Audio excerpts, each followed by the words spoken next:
sabu ID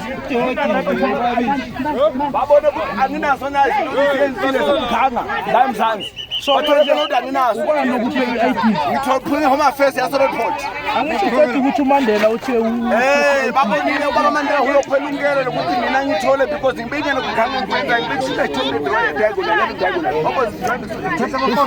from 1991 ngakabinje ngele khona lapha ubuyelekile la ubuya khona noma ningaro inathina citizenship yami yangitshela kumele ubuyelekile la ubuya khona South Africa Fakale. Sizofaka nale bag phela maka nesikhathi sokudlala.